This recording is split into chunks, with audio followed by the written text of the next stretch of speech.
Alex, here you are. First thing, when was the last time you were in town here? Well, it's been about a year because of COVID. Unfortunately, I'm so sad not to have been down there. Okay, hon, here we go. Ninth grade, you've just graduated from Palm Beach Day. Take us from there. Wow. Well, yeah, it's been a bit of a wild ride, I would say, since then. So let's see. I went to the Benjamin School after Benjamin. Okay, I leaving remember that. Palm Beach Day, but I only lasted a year there. Because after that, my mother and I moved to Key West. Key West. Yeah, and I finished high school down there at the public school there. I decided not to go to boarding school. It just didn't feel right for me. So I finished high school there, which was a lot of fun. And then I went to Emory University in Atlanta for college, which was great. I majored in theater studies there, and I minored in education. Mm-hmm. So enjoyed that school a lot. Great school. Can't say enough good things. Emory is a great school. It is a great school. Yeah. And let's see, from there, I would say I bounced around for a little while. I thought I wanted to be an actress, and you may remember that I was very into theater there at Palm Beach Day. Performed in all the plays, the musicals with Mr. Greco, or not Mr. Greco, Mr. Bayless. You're Mr. Greco. So I moved to Los Angeles after graduating from college, and I was going to try to be a movie star. But I didn't last very long there because I realized, honestly, after a few months, that I just didn't want it badly enough. I didn't want it badly enough to put in the years and years of auditioning and trying and getting rejected and putting yourself out there. I just didn't care enough. It didn't feel consequential enough, if that makes sense. Oh, it makes absolute sense. And since you were one of the brightest kids in my class, I can see where after you examined, you said, I'm not for him, I'm not going to do this.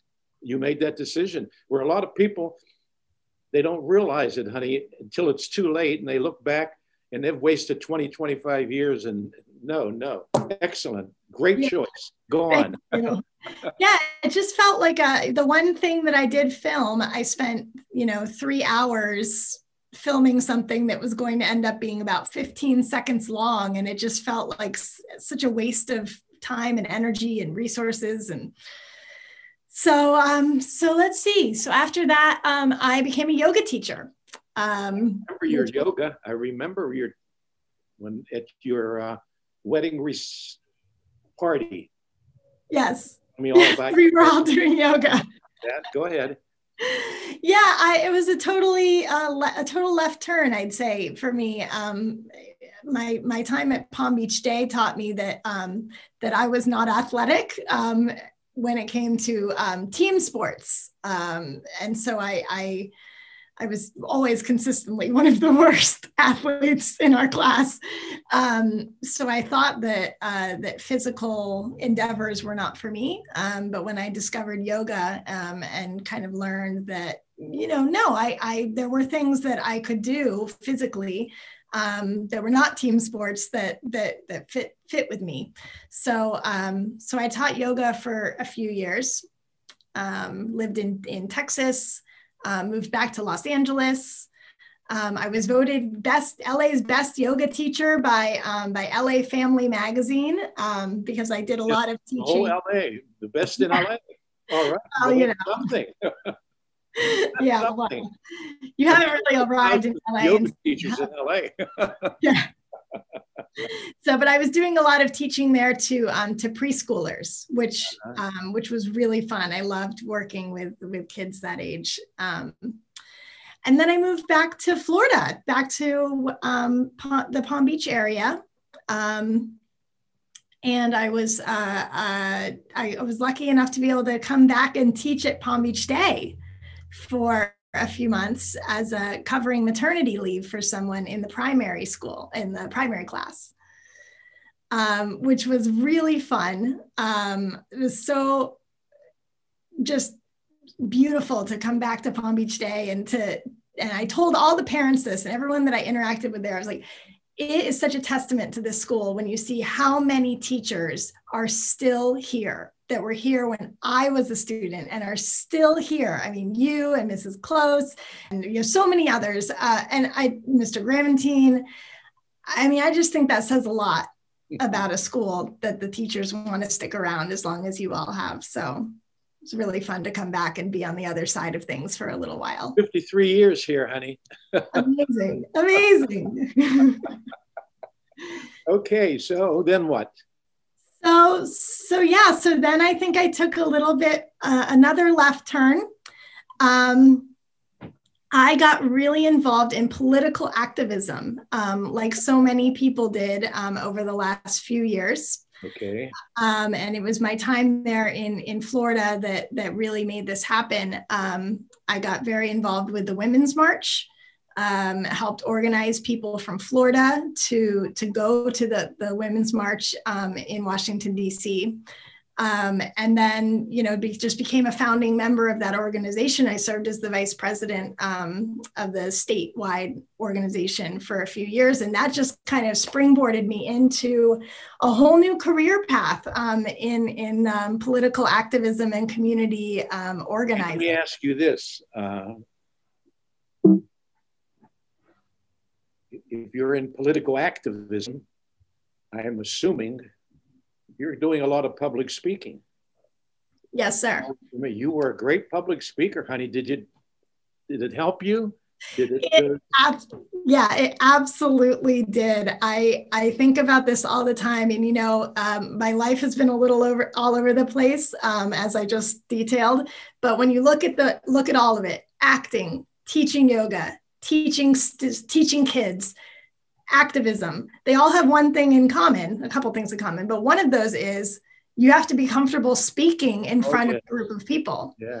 And quite often you have to be comfortable with doing it at the drop of a hat, with no preparation. Let me ask you, do you remember your 10-minute final speech? I remember doing it. I don't remember what the subject was. I think I blacked out a little bit during 9 minutes to 11 minutes, remember? Yes, of course. And I remember the rules, 100% eye contact for the first minute and the last minute, and 90% eye contact for the rest of the time. Absolutely. And how many parents told me, they said, you can't expect kids to do that. And I said, well, you're going to come in and you're going to see what they do. And some of them, for the 10-minute speech, 10 minutes, 5 seconds, 10 minutes, 10 seconds. Honey, I tried once to see how close I could come. I was a minute and a half off. No way. But don't do as I do as I tell you to do. That's all. I love it. So the longer speeches and also the minute long speeches that we had to give on a more regular basis. Right. That I think were impromptu. Do I remember that correctly? We had to just. Were very impromptu. Yes, you had to think on your feet. Yeah, think on your feet. Totally. So I'm so grateful to have had that. I think I've drawn upon that, education that we got in your class so many times. There have been times when I've been handed a megaphone in front of a crowd of 3,000 people and told to speak. And you have to be willing to just say, okay, I got this. I got it. Great. That's great. That's great. And you remember I used to tell you about when we do the notes at the beginning, the first couple of weeks, and one of the things is self-confidence. And I would tell you, I don't know what self-confidence is. I don't know. To this day, I don't know. But remember what I told you. If you do what I tell you to do, and if you say it the way I tell you to say it, you can be so frightened, you could have no confidence at all, but it doesn't matter because those people were going to, boy, look at the confidence she has. That's what it's all about. And of course, it comes down to preparation. Mm-hmm. You had to be ready. You had to be ready. You had to prepare, as in anything, Okay, so we are now engaged in social activism. From there, we're immersed in it now, Yes, etc. But are you still, do you have any other outlets that you are? I do. Yes, I've been very fortunate that I just kind of dove in with both feet here, and my first real, job in political activism and community organizing was to pass a constitutional amendment there in Florida, and this happened in 2018. It was Amendment 4. And Amendment 4 restored the right to vote to people with a previous felony conviction who had, done their time, served their sentence, all aspects of their sentence. And we won this. I headed up the organizing team for that campaign, and it was really exciting because we were making history. This was the largest expansion of voting rights since the civil rights movement in the 60s. 1.4 million people, 1 in 10 people in Florida got their right to vote back as a result of us winning this. So it was personally important to me, and just to be a part of history like that I felt so lucky to be a part of it. Go on. And now. So, and then since. Just to throw in something, because I used to go there for a few summers anyway. How much social activism is there among the Bar Harbor fishermen and everything? Yeah. So I now live here in Maine. I moved to Maine about 1.5 years ago, and I'm still very involved in social activism. I work for a union. It's called National Nurses United, and we're the largest nurses union in the country. Represent, I think, how many? About 165,000 registered nurses around the country. Wow. And so I work for them as an organizer. I don't organize the nurses to unionize, but I do community organizing in regards to things like healthcare justice. Quite recently, it's been quite a lot of work to try to get our nurses the protection, not just our nurses, but all nurses and healthcare workers, the protections that they need and they weren't getting during this pandemic. So I'm able to do this work even though I live here in Maine in this little town because it's fully remote. It was fully remote even before the pandemic. So most of my team lives in California, but I live here in wintertime. Yeah. Wintertime. Yeah. But I had forgotten until just today when I was trying to think about this interview. I was remembering that you used to come to Bar Harbor, and we used to bring, you liked the fudge, and we used to bring you the peanut butter fudge. The peanut butter fudge, greatest I've ever eaten anywhere. I'm gonna have to bring you some next time I come to Florida. That store is still here. That can't still there. Mm-hmm. Yeah. Is Testa still there, honey? Testa's is still here also. Yep. Who's running it? Is Mike? I mean, not Mike. Tommy? I don't know. I don't know. Probably. I know it's still in the Testa's family. Still in the family there. Because you know what happened to it here, of course. I know. It's gone. It is so gone. Sad. So sad. I can't even go down that street anymore. It's too sad. All right, now let me ask you, tell me about your family. Tell me about your family. I saw that beautiful child of yours, Barbara, was showing me a picture. So I'm married. Remember your husband? Yep. Was there a Pittsburgh connection somewhere there? Yes, good memory. You know how I remember, honey, it wasn't your wedding, but it was a party you had before the thing, talking to your father-in-law. Yes. To your father-in-law, he from Pittsburgh, and we were reminiscing about the Steelers and everything. Yes, he is a professor of psychology at University of Pittsburgh. My father-in-law. Uh-huh. My husband is a neuroscientist, and kind of works at the intersection of neuroscience and exercise. And he's wonderful. We've been married for 7 years, and we have one daughter, Rosie. She might make a cameo here if she wakes up from her nap. But she is, gosh, she's going to be 2 pretty soon, in just a couple months. Remember this, honey. Yeah. Well, enjoy this, because you're going to blink and she's going to be gone. Remember that. So enjoy every minute, every second, every day, every week, every year that you have her, because you're going to blink. She's going to be gone. Yeah, I try to. She's so much fun. So, yeah. So anyway, all right, let's reminisce about the day school. What some of the things you remember, any questions you might have about anything that you'd like to bring out, that yeah, how much drama there was going on. But I do remember that 9th grade girls class was something. All girls, all strong. And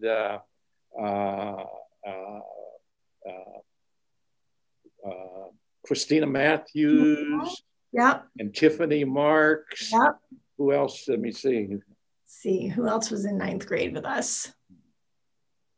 Copley, Ricka. Copley Ricka, that's right. Copley Ricka. Yeah. Gosh, I'm having trouble remembering who was there in 9th grade and who left after 8th grade. It was Claire left after 8th grade. But we've all stayed such good friends. That's what I understand. You're in each other's weddings, yeah, events, and that's great. That's yeah. great. I mean, that's. Yeah, my husband always laughs because he says when we all get together and we reminisce about day school days, the detail that we can remember things. He says, yeah, I don't remember 4th grade at all, and you remember like specific conversations that you had in 4th grade. And I said, well, yeah, I mean, we peaked in middle school, right? like middle school was, such a positive experience for me, which is so strange to say, because for so many people, middle school is really tough. And I know it was tough for people at Palm Beach Day, but, I think we had such a wonderful class. For whatever reason, we all just got along really well. Our parents got along really well. And here we are 30 years later, and we're all still friends, and our kids are friends. And may I reminisce a second? Yeah. Considering talking about Miss Alexandra Newell, the conference I had one day with Miss Newell and her wonderful mother, because this bright kid was failing English in 6th grade. I knew this. And I couldn't understand it, because I could see and I just didn't understand it. And we came in and had that little discussion. And I remember, I think the following week, and you had gotten Fs in both of the vocabs. Yep. And the following week, I think it was up to a 70 or 80. And then after that, all hundreds, all that, which I can only assume you started to do some work. Yes, well, I remember exactly what you said to my mother, which was that I was very smart, but that I wasn't putting in any effort. I was just trying to basically like skate by on my, natural intelligence without putting in any work. And you told her that I just didn't get it yet. And that when I got it, then I would be unstoppable. But I had to get that little piece there. And that really got through to her. It got through to me. I don't think I'd really been challenged up until those horrible vocabulary tests. I remember that, because I also told her that I said, but you're going to get it. But the only problem with that is sometimes once you do get it, some of the doors have closed. Yes. The options have been cut out. And that was the last. Do you remember your educational autobiography? I do, yes. 5,000 words. Huh? Yes. Do you remember your character sketch? Yes, I remember all of it. I told people in college that that was the hardest I ever worked ever in my educational career was, in your classes in middle school, harder than high school, harder than college. You remember what was your favorite books? Count of Oh Monte gosh. Cristo, remember? I remember reading, let's see, was Count of Monte Cristo in your class or Bayless? Yes, 8th grade honors. Yep. Count of Monte Cristo. I tell people to this day, I'm like, I read Great Expectations in 6th grade. 6th grade, right. I mean, all of that was really good. I remember also really liking Silas Marner. Silas Marner, it's one of my favorites. It's a great story. I mean, there's everything in it. There's thievery, there's murder, there's everything in it. It's like a soap opera. Yeah. Well, it's so well written, though. It is so well written. Yep. And I remember having to memorize lines from 5 lines from Julius Caesar. Friends, Romans, countrymen, lend me your ears. I come to bury Caesar, not to praise him. The evil that men do lives after them. The good is often interred with their bones. So let it be with Caesar. There you go. And Cyrano de Bergerac. Remember Cyrano de Bergerac? Yes. 75 lines? Yes. Yeah. I don't remember those. You don't remember any of those? Okay. Yeah, so many people have come back. Bobby Green was here about a month ago. He went through the whole 75 lines of what you just did.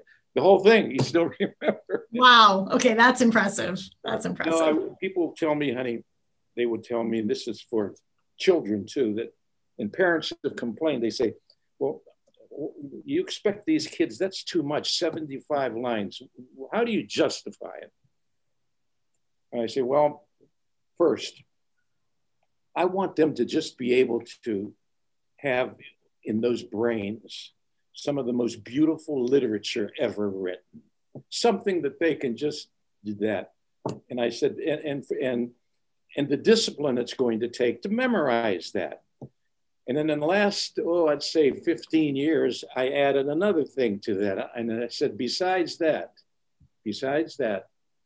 according to some neurophysiologist, working on your memory can help to inhibit onset Alzheimer's. Mm-hmm. So there may be another benefit there.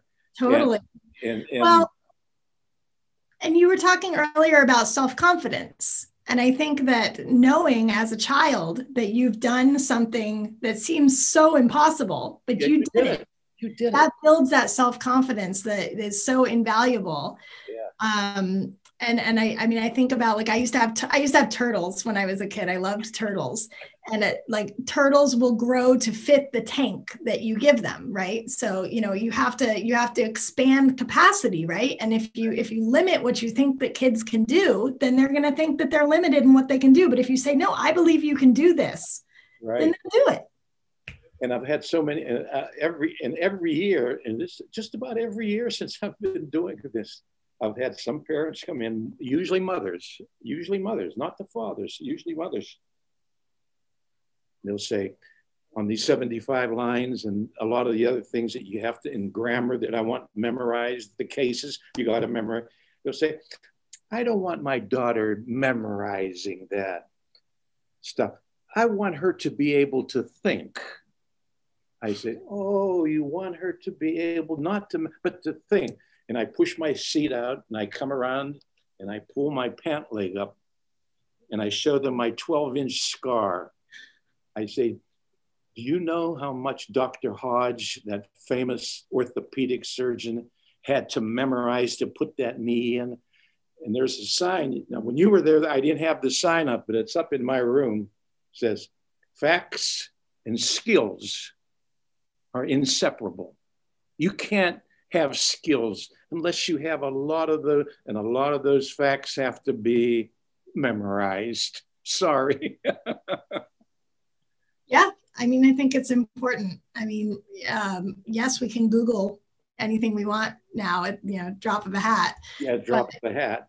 But you're right, you got to build those like neural pathways to absolutely. Exercise the brain. When you say, well, you may sit between John and me or between John and I. Well, you can Google that, I guess. But if you know that between's a preposition, you know they're going to have to be what case, honey? You remember? Nominative or objective. Yes. I don't remember the names of the cases, but I know something wrong when I see it. And I'm sure I'm not the only person who said this to you, that you've instilled in me this like sometimes horrible burden to bear, right? Of correcting everyone's. Oh, no, you can't silently in your head. And as children in class, if you remember, I used to tell you, you can't correct adults unless they have asked you to do it. Like some of the parents said, if you see me make a mistake, correct me. But otherwise, I don't do that.